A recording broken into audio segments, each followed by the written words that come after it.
जो हमारे ओबीसी के भाई जो वर्ण व्यवस्था में आते हैं उनको तो मैंने साफ कर दिया।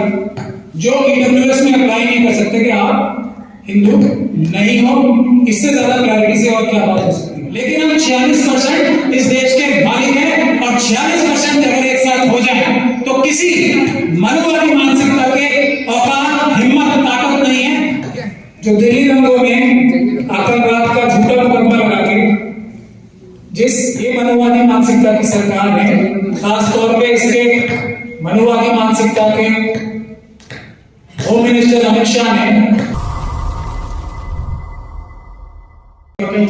साथीगण और उससे भी ज्यादा इंपॉर्टेंट जो हमारे सामने बैठे हैं हमारे साथी बहनें, खास तौर पे जो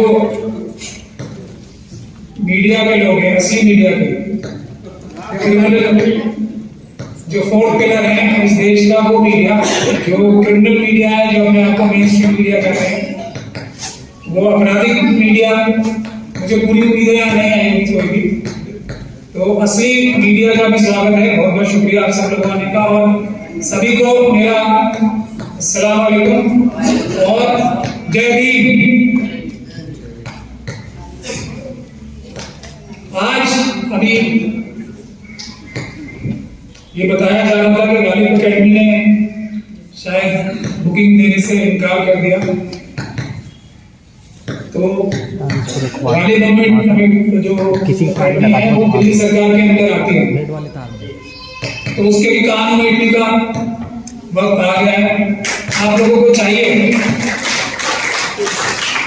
कि जो गालिब अकेडमी जो उर्दू अकेडमी चलाती है, मेरे ख्याल से शायद अभी दिल्ली सरकार ने उर्दू अकेडमी बनाई नहीं है, तो जो सेक्रेटरी होंगे उनके कान उमेरने का वक्त आ गया है, क्योंकि शायद उन्होंने आपको मना इसलिए किया क्योंकि अम्बेडकर समाज पार्टी आपका नाम है, भाई तेज सिंह जी जो है वो शेड्यूल कास्ट कम्युनिटी से आते हैं, तो मेरे ख्याल से उनके खिलाफ आपको SC/ST एक्ट का मुकदमा कराना चाहिए दिल्ली सरकार। यही इसका एक तरीका है, वरना ये लोग सुधरने वाले नहीं। अगर आप कराएंगे तो मैं उसकी पैरवी करूंगा, ये मैं आपको मैं अभी सुप्रीम कोर्ट से आ रहा हूँ, तो वहां की भी आपको कहानी बता दूं। जो दिल्ली दंगों में आतंकवाद का झूठा मुकदमा लगा के जिस मनुवादी मानसिकता की सरकार है, खास तौर पे इसके मनुवादी मानसिकता के होम मिनिस्टर अमित शाह ने जिसका पूरा टाइम जिनका पूरा टाइम सिर्फ पैसे बनाने में, अंबानी के जरिए, अडानी के जरिए और अपने बेटे के जरिए जो क्रिकेट में उन्होंने उसको मनवा दिया है, जिन अमित शाह साहब का टाइम पूरा टाइम सिर्फ देश का पैसा लूट कर अपने चाइनीज दोस्तों के पास पहुंचाने में लगा रहता है। उनके बहुत क्लोज हैं सॉलिसिटर जनरल साहब तुषार मेहता साहब, तो उन्होंने पिछली डेट ले ली क्योंकि सरकार के पास कोई भी जवाब नहीं है। दिल्ली दंगों में जिन बेगुनाह और मजलूमों के खिलाफ UAPA का झूठा मुकदमा लगाया था, सिवाय भाग खड़े होने के कोई जवाब नहीं है, तो तुषार मेहता साहब आज भी भाग खड़े हुए, इसलिए मैं जो फोर्थ पिलर है उसको बताने वाला हूं। और माननीय उच्चतम न्यायालय ने ये टिप्पणी की है कि अगर अगली डेट पर भी, मैं थोड़ा मजेदार लैंग्वेज में बता रहा हूँ, लगभग ये कि अगली डेट पर भी अगर सॉलिसिटर जनरल जो मुल्क के दूसरे नंबर के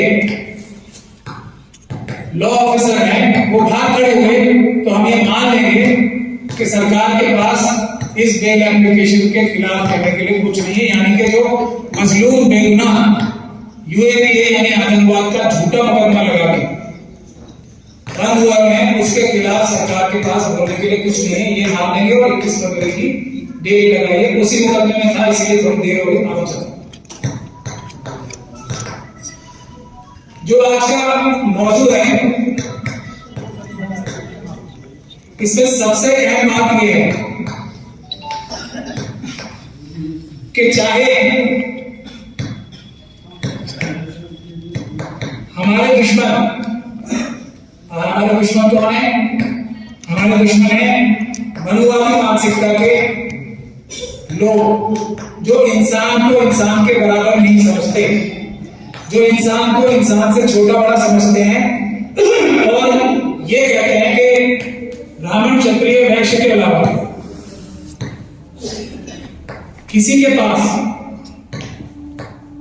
प्रॉपर्टी रखने का अधिकार नहीं है, किसी के पास पढ़ाई लिखाई करने का अधिकार नहीं है, किसी के पास जनरल जगह से पानी पीने का अधिकार नहीं है, सड़क पे चलने का अधिकार नहीं है, वोट देने का अधिकार तो होगा ही क्यों, क्योंकि वो तो बाबा साहब ने ही दिया। 1927 में 25 दिसंबर को मनुस्मृति जलाकर बाबा साहब ने उसकी जगह ये संविधान भारत कर दिया। मनुस्मृति जलाकर ये भारत का संविधान दिया। और मैं मोदी जी का एक बात पे तो शुक्रिया अदा करना चाहता हूँ, बहुत बहुत शुक्रिया अदा करना चाहता हूँ कि उन्होंने इस देश में हिंदू कौन है उसकी डेफिनेशन एकदम साफ कर दी, बिल्कुल क्लियर कर दी। इस देश में मोदी जी ने यह कहा है कि जिसको अभी कहा है ना ईडब्ल्यूएस जो 10% दी है, उसके लिए यह कहा है कि हमने हिंदुओं को रिजर्वेशन दे दी। तो इसलिए मैं उनका बहुत बहुत शुक्रिया अदा करना चाह रहा हूं कि शायद जो आरएसएस में नागपुर में बैठे जो उनके आका हैं उनसे गलती हो गई या ये मैसेज वो देना ही चाहते हैं बाकी सब लोगों को। दोनों ही तरह से मोदी जी का शुक्रिया अदा करना चाहता हूं कि उन्होंने हिंदू की डेफिनेशन आप क्लियर कर दी है कि जिसको ईडब्ल्यूएस में अप्लाई कर सकता है वही हिंदू है। हमने हिंदुओं को रिजर्वेशन दे दी है, ये ईडब्ल्यूएस के बारे में कहा है, आप सब लोगों ने देखा है। तो अब जो हमारे ओबीसी के भाई जो वर्ण व्यवस्था में आते हैं उनको तो मैंने साफ कर दिया, जो ईडब्ल्यूएस में अप्लाई नहीं कर सकते कि आप हिंदू नहीं हो। इससे ज्यादा क्लैरिटी से और क्या बात हो सकती है। मैं यहां एक बात साफ कर देना चाहता हूं कि हमारे देश में वर्ण व्यवस्था की जो व्यवस्था है वो वर्ण व्यवस्था में 46% लोग उस वर्ण व्यवस्था का हिस्सा नहीं। ये थोड़ी ध्यान से सुनने वाली बात है। वो अवर्ण है, ब्राह्मण क्षत्रिय वैश्य और शूद्र, यही है ना। चार ही वर्ण व्यवस्था में चतुर्वर्ण व्यवस्था है। तेज सिंह जी इस बात को, चार वर्ण व्यवस्था में चार वर्ण आते हैं, ब्राह्मण क्षत्रिय वैश्य और शूद्र। शूद्र पैदा हुए हैं ब्राह्मणों की सेवा करने के लिए। ये शूद्र कौन है? ये ओबीसी है। जिसको गलतफहमी है वो मोदी जी के बयान से दूर कर ले, क्योंकि ओबीसी अप्लाई नहीं कर सकते ईडब्ल्यूएस में 10% कोटा के लिए अप्लाई नहीं कर सकते। तो साफ हो गया ओबीसी भी जो कि उस चतुर्वर्ण व्यवस्था का हिस्सा है वो हिंदू नहीं है हमारे नागपुर के विचार से और मोदी जी के विचार से। लेकिन जो ओबीसी के लोग हैं जिनको अनुवादी मानसिकता के लोग शूद्र कहकर बुलाते हैं, वो हम बाकी सब लोगों के जो कि अवर्ण है, जो इस चतुर्वर्ण व्यवस्था का हिस्सा ही नहीं है। ये बात ध्यान से समझने की बात है। हम लोग एससी एसटी और माइनॉरिटीज के लोग, मुस्लिम सिख क्रिश्चियन बौद्ध, इस चतुर्वर्ण व्यवस्था का हिस्सा ही नहीं है। हम समाज में है ही नहीं, हमारी एग्जिस्टेंस ही ये चतुर्वर्ण व्यवस्था मनुवादी मानसिकता मानती ही नहीं है। और ये 46% है हमारे देश में।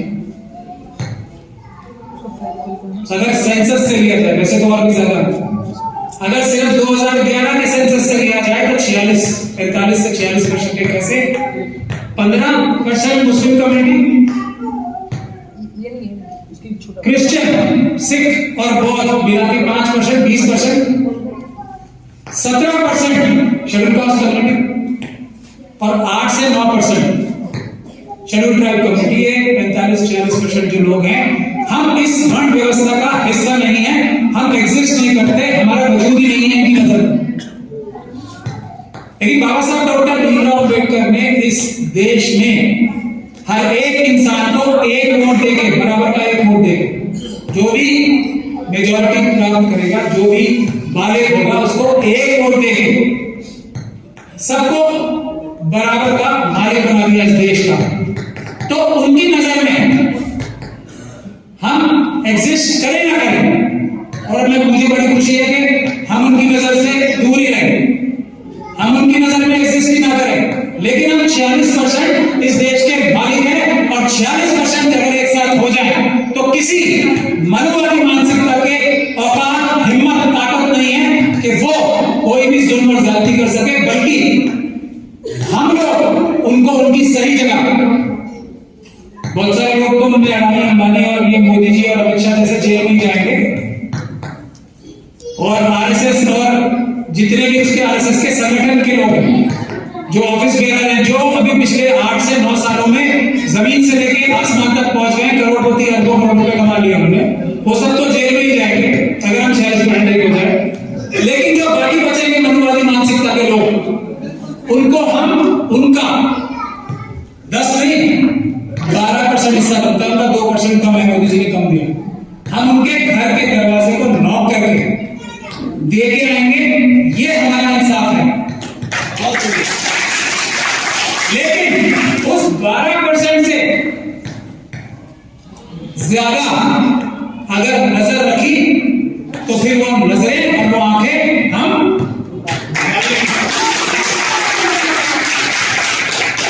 इंसाफ, बराबरी, यही मनुवादी और ज़ायनिस्ट ताकतों के अलावा दो ही ऐसी जो सोचे हैं, मनुवादी और ज़ायनिस्ट, जिसको कैपिटलिस्ट भी कहा जाता है, वो दोनों एक ही ताकत हैं। इनके अलावा दुनिया में कोई मजहब हो, कोई सोच हो, वो इंसाफ और बराबरी को पहला असूल मानती है। मैं मुसलमान हूं, हमारा मजहब जो बहुत सारे लोग बैठे और बोलते हैं ना कि हमारे 5 फर्ज हैं, नमाज पढ़ना, रोजे रखना, ज़कात देना, हज जाना। ये सब हमारे जाती फायदे के लिए, इससे हमें फायदा होता है मुसलमान को। मैं समझाने के लिए बता, जो मैं समझता हूं इसमें। लेकिन अल्लाह ताला ने जो हर एक मुसलमान की जो ईमान वाला कहता है अपना, जो जिम्मेदारी लगाई है, वो है इंसाफ और बराबरी के लिए काम करना। और इंसाफ बराबरी सिर्फ मुसलमानों के लिए नहीं, सबके लिए। जो मेरे फराइज हैं वो मैं अपने फायदे के लिए करता हूं, अपने जाती फायदे के लिए। अल्लाह ताला को कुछ नहीं है इससे, उसका कुछ फायदा या नुकसान नहीं होने जा रहा। मैं रोजा रखूं, नमाज पढ़ूं, कलमा पढ़ूं या नहीं पढ़ूं, अल्लाह ताला को क्या फर्क पड़ने वाला। लेकिन मोहम्मद सल्लल्लाहु अलैहि वसल्लम ने जो हमें रास्ता दिखाया और जो उनकी सुन्नत, यानी कि उनके जो कारकर्दियां थी, वो हमें सिखाया, वो ये है कि हम इंसाफ और बराबरी के लिए, सबके लिए जद्दोजहद करें। वही मुसलमान है, वो इस्लाम और अल्लाह का सही मैसेज फॉलो कर रहा है। वरना अपने फायदे के लिए तो मैं हज, रोजे, नमाज, कलमा पढ़ता ही। ज़कात से भी हालांकि माशरे का भी फायदा, लेकिन मेरा भी फायदा ना, मुझे जन्नत मिलेगी।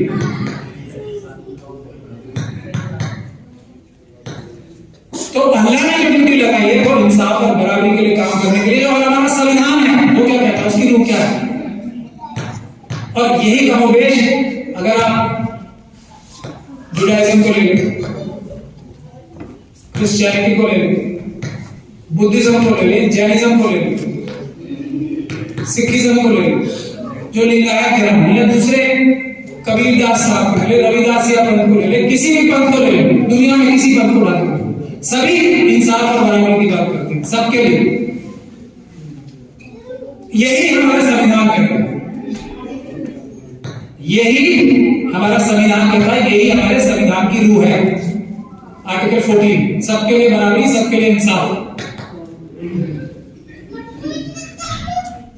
तो जिम्मेदारी हम लोगों की, SC ST और माइनॉरिटीज के लोगों की, कि हम अपने 46% एक हों फिर मैंने आपको बता ही दिया क्या होगा, सरकार हमारी बनेगी। ओबीसी तो हमारे भाई हैं ही।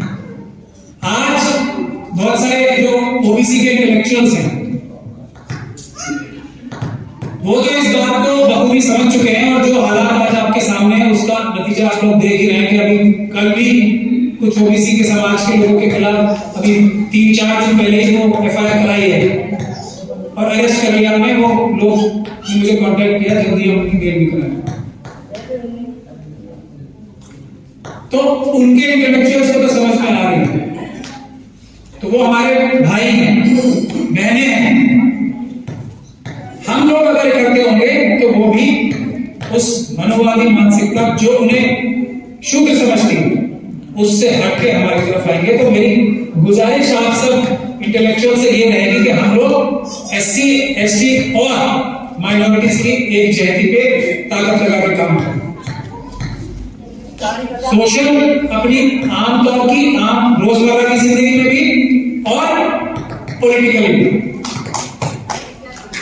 एक चीज मेरे मन के मुताबिक यहां लिखी हुई है जो हम सब बड़ी आसानी से कर सकते हैं, किसी भी हालत में, किसी भी कीमत पे।